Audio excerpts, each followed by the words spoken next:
50 laps up there on the clock. It's our first 50 lapper on the new track. The track is ideal for a race like this. Tony Lando is the man who's scored most points. He's out there in pole position. He will be hard to catch. There's no doubt about it. Tony is a mean competitor, and when he gets going, he is a real sprinter. Fred Seary right next door to him in car number 8. Fred would like to get rid of this car that he's got. He's got it on the market now. He'd like to sell, and I'm sure that Fred would like to finish off with a good victory. And how about the crowd? I think that everybody would dearly love to see the old FJ, the car of Ivor Beneke that's there in 3rd position, take it out. Behind him we've got Robbie Marchant and Kerry McCarthy, and also right up there is Graham Callan. There we go. Them, but here we go. That's Tony Lando getting away very quickly. He was in pole position, but right in behind him is Fred Seary. John Hughes is driving well. Ivor Beneke coming through on the inside is number 1 from Victoria, Chris Taylor. He was keeping his run for this big race, going much faster in this race than he did in the earlier qualifying ones. But it's Lando out there on the lead in front of Seary from John Hughes in 3rd place. Then it's Chris Taylor. The FJ not doing all that well at this stage. There goes Taylor having a look underneath John Hughes. A great big bunch of cars there coming out of the corner. But in the front it's Tony Lando. Right in behind him is Chris Taylor. Reeves, I'm sorry. Fred Seary from New South Wales. No incidents to this stage. No incidents, but we have got Greg Coleman going back on the track after spinning off. And not spinning off, but leaving the track for a moment. The leader, Tony Lando at car 99. Behind him, Seary. Seary with looking right up his exhaust pipes. He's got John Hughes in car 69. Yeah, much improved driver too, John Hughes. And then it's Chris Taylor from Victoria in car number 1. Right on the hammer of Hughes. Look at him go. Then we've got the old FJ of Ivor Beneke. Behind him is Kerry McCarthy, who's got his new tyres on. And a very fast 09X just gave him a shot. That was car number 87, the one of Robbie Marchant. Now up there in turn 2 is Chris Bannon in the Cortina. And the cars will just keep driving along. Tony Lando is the race leader in 99. Whoa, we've got action there down by the start finish. That's Darryl Pascoe, car 82, left the track. A lot of dust coming up from where he was.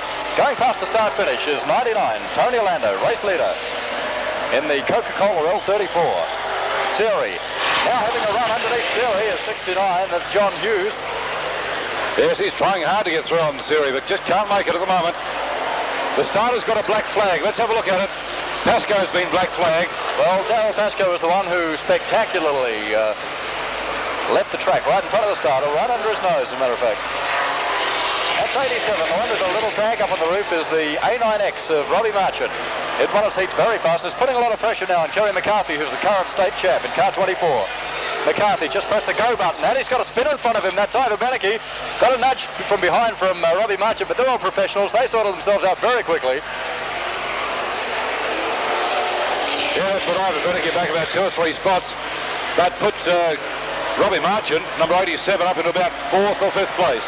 Keeping our eye on the 99 with 43 laps to go, would you believe? 43 left up there on the clock. 99 still leading, Tony Lando.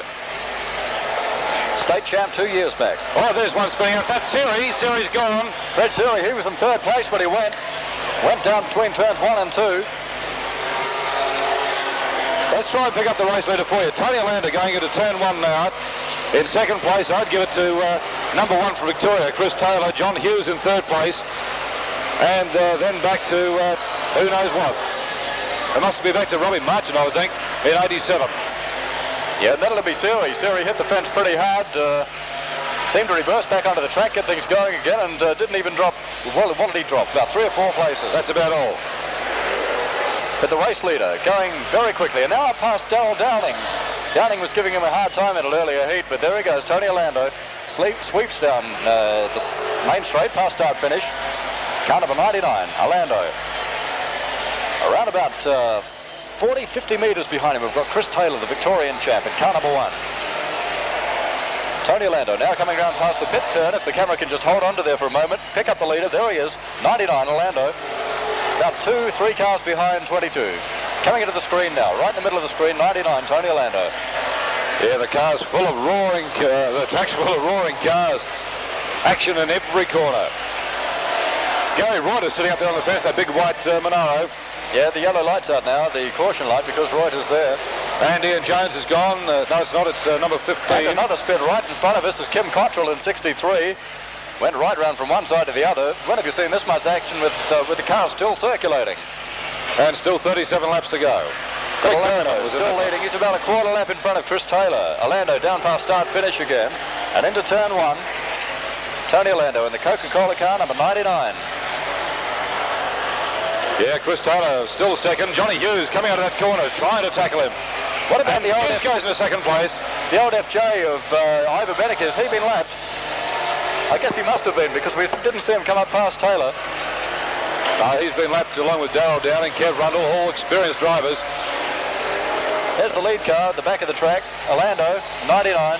That's Dennis Burford's Monza that he's edging underneath. Burford nearly lost it, but Orlando straightened him out. Didn't want to see any sort of problem at this stage.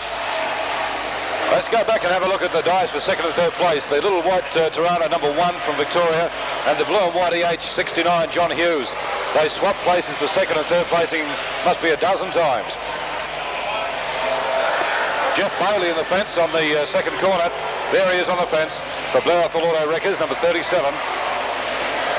He's up on the fence, but underway again. Oh, and there's Kev Rundle, hit the fence hard. Oh, yeah, in turn one, car 25 left there. Steam came out of the engine when he hit the fence. Right, let's find the race leader once again. It's Tony Orlando somewhere out there. Yeah, down to turn 2 now, going around to turn 2. We've got him, we had him for a moment in the screen. That's the one that we can see there now is the Monza of Dennis Burford, car number 13. Has been lapped by Orlando. Tony Orlando now, we see him now, and he's coming up just behind Graham Benneke. Tony reckons that his Tirana would be worth about $10,000. He's been driving this Tirana for a few seasons now, and he's prepared to stick with it. Well, there's a surprise. Robbie Marchin's been black flagged. I don't know what he did, but the stewards have black flagged him, and he was driving well. Tony's just going to have a look and see how things go. He's very happy with the Tirana, reckons it's worth about $10,000. About $10,000 has gone into it. He was the state title holder the year before last. And he has won a previous 50-lapper, so he certainly knows what it's like to go in a grueling race like this. Yes, he's been in a lot of big features, and you can imagine with the heat tonight, the perspiration underneath those suits.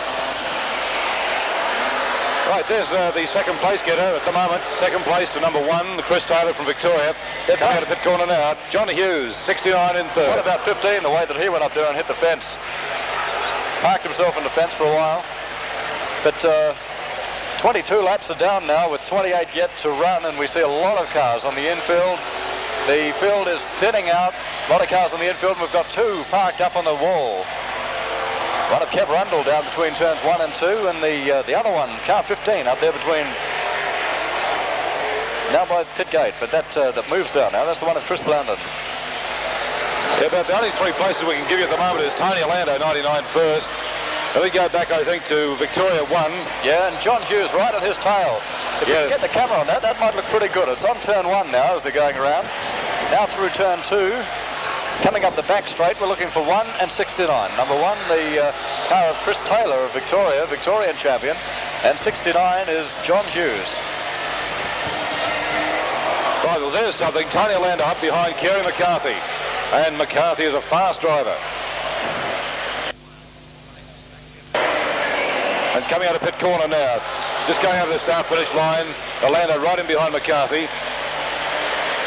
That was 25 laps that time, so they've got 24 left to go, and we've had a spin on the back, and it was number 1, believe it or not, the Victorian Chris Taylor, so that put Hughes, 69, well and truly in second spot.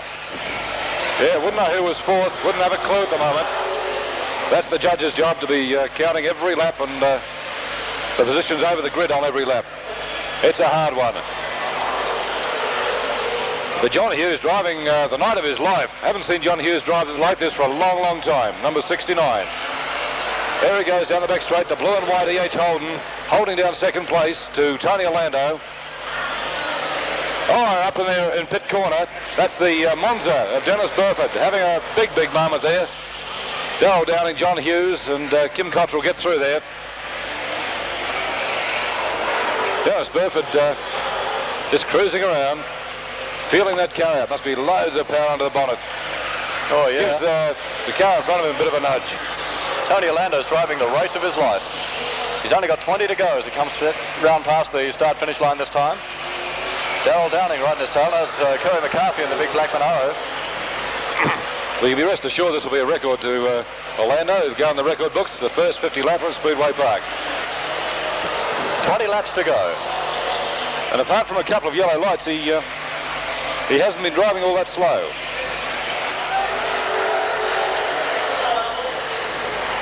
Down through turn 1, Tony Orlando in 99 with Kerry McCarthy right behind him.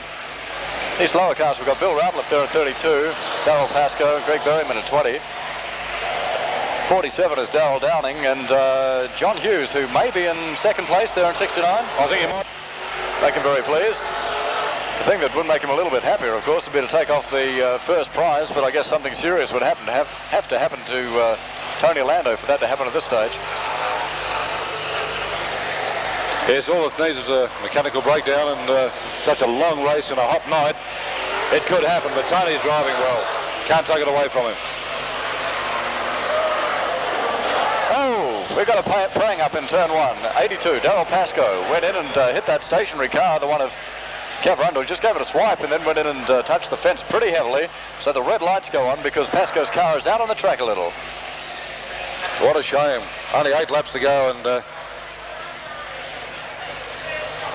they've all been lapped except for John Hughes in 69. There it is. The restart of the fireball derby. Tony Orlando. Kerry McCarthy has been lapped, and he's trying to make up that lap, and he's only got 8 to do it in. Looks like he might be able to prove a point. In an action-packed final, cars all bunching together as they come down past turn 1. Leader, 99, Tony Orlando. Behind him we've got Kerry McCarthy, Fred Seary, Chris Taylor, John Hughes. John Hughes just playing it cool, goes underneath Dennis Burford as Burford went high. Yeah, I suppose Hughes has really got a chance to take this out. He's been driving superbly too, keeping up with Orlando all the way. He has done it well, hasn't he? There's Orlando, the leader, car number 99. Whole field goes through past the start-finish line. But John Hughes has got some big boys in front of him. Chris Taylor from Victoria and Seary from New South Wales, and McCarthy between him and Orlando. A late run now as we see them through pit turn and down past start and finish. McCarthy giving Orlando a little bit of a nudge, just giving him a hurry up. They're incredibly strong competitors out there on the track, but very good friends.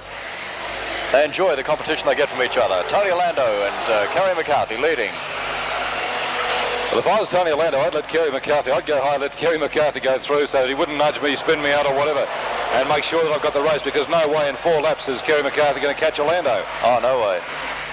But that's not the point, is it? When you're out there racing, you've got guide, yeah. You don't want anybody to get in front of you, no matter what. John Hughes trying valiantly to get through on Chris Taylor and Seary, but can't make it. Another casualty is Darrell Downing. He pulls into the centre of the track. Leader brings him round past the start-finish line again, and that's Tony Orlando. And he's got a bit of a break this time over Kerry McCarthy.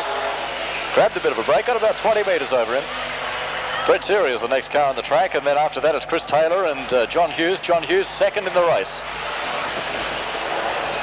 Only 2 laps to go. 2 laps for the... there it is, the white flag. 1 lap.